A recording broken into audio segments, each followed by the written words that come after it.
friends, I love you all. I'm saying this. I was in school. I was in Egerton University.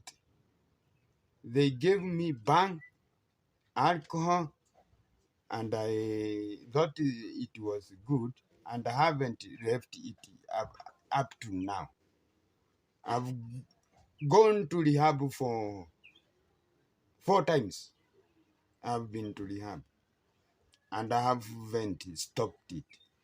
It's something, it's cost you a lot of money, but God is the only one who will remove me from that bondage.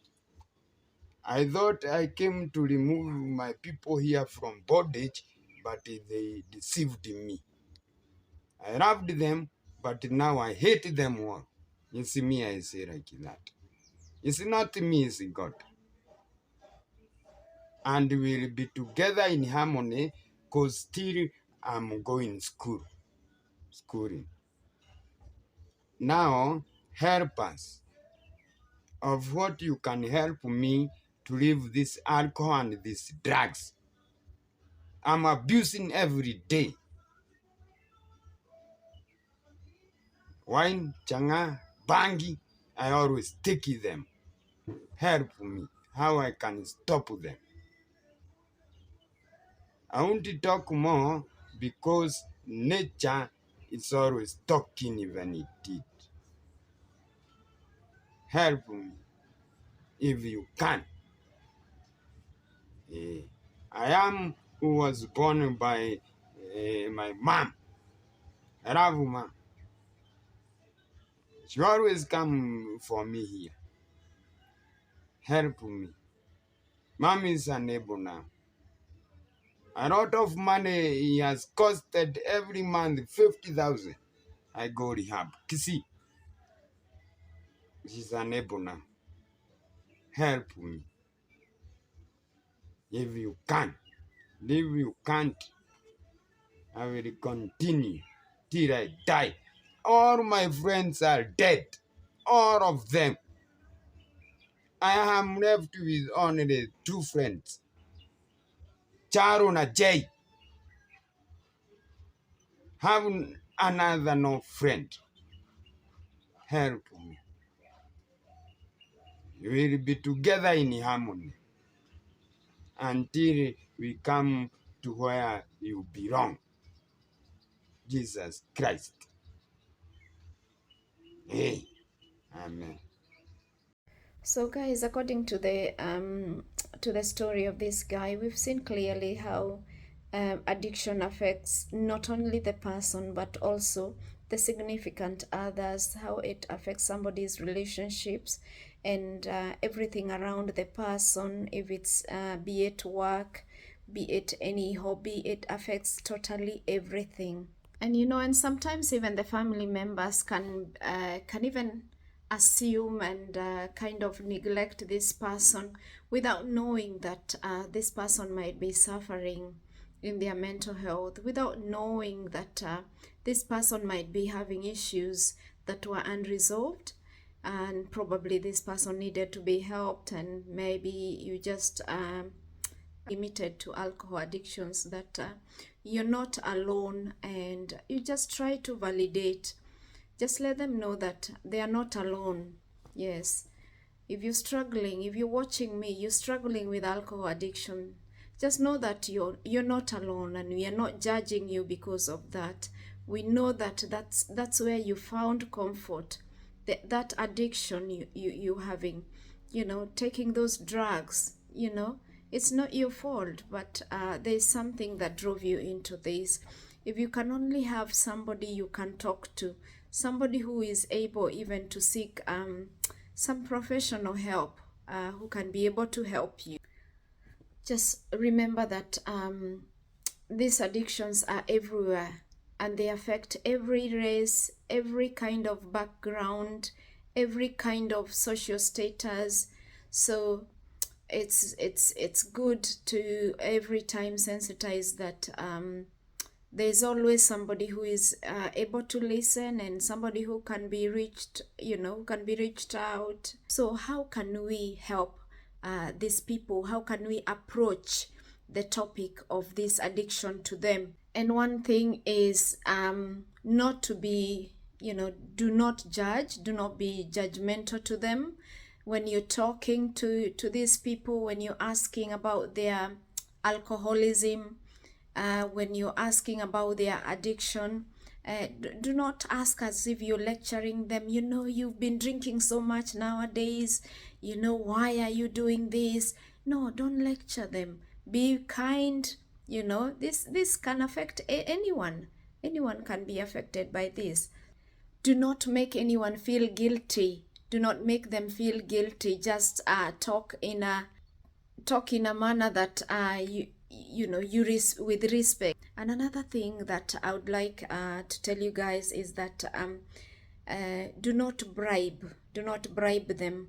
Do not bribe somebody that let me give you this money, this sum of money, so that you can stop drinking. Because cessation is out of voluntary, out of their own volition. Really, it has to come out of them. Because if you try to bribe them, so that means that if you bribe them today, maybe with 100 shillings or dollars, tomorrow they will be asking for something more. So it has to come from inside them. They have to know that they really want to stop drinking. They really have to stop this addiction. And also, do not use stereotypes. Don't label anyone. Don't call somebody, oh, you're an addict.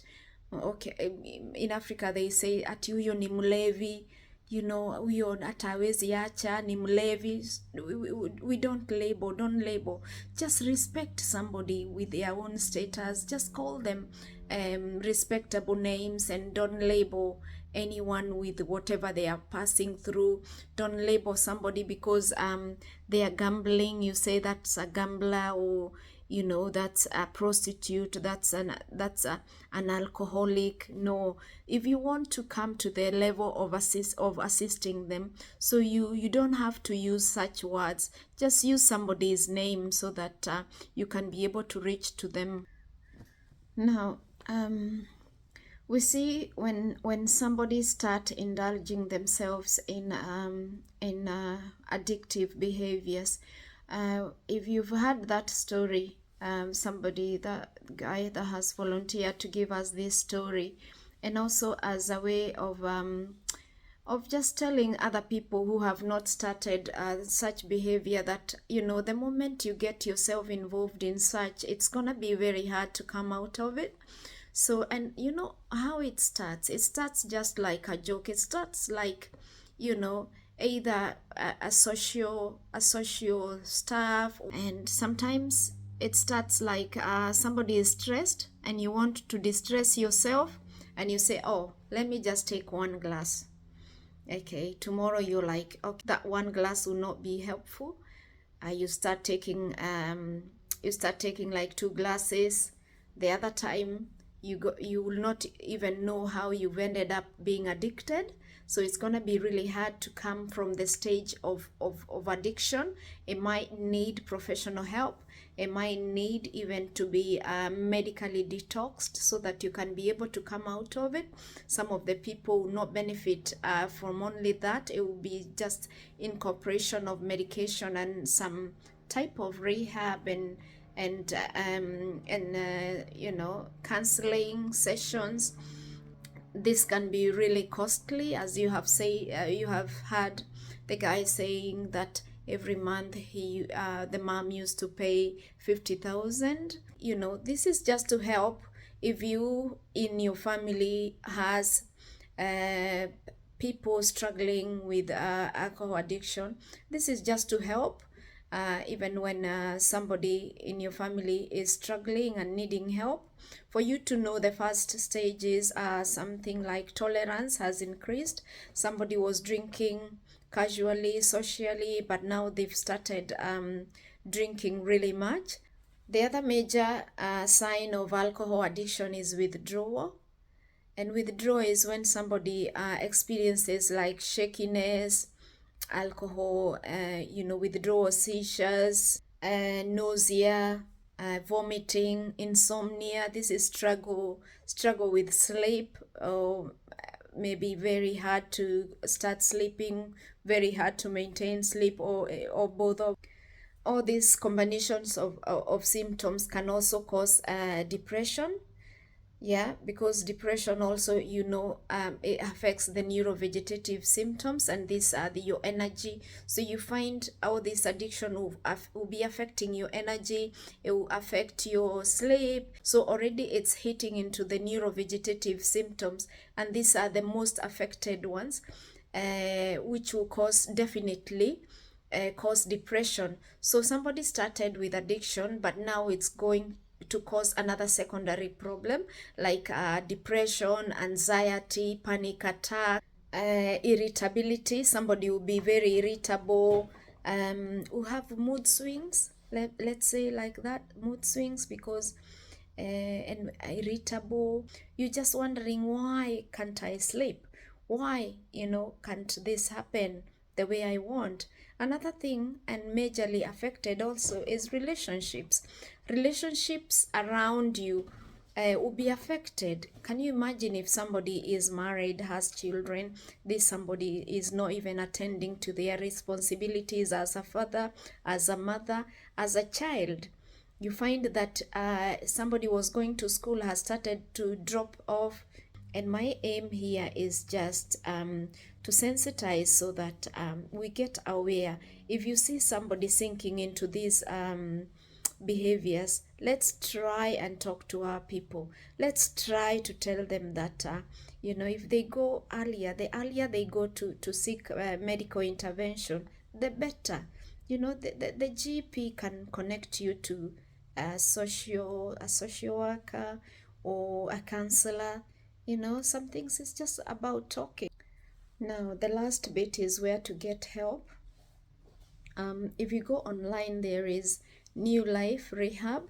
It's in Nairobi. It has a 24/7 support service. If you call, it's a toll-free number, and they can be able to help you in where you are at your addiction, and you just have somewhere to start with.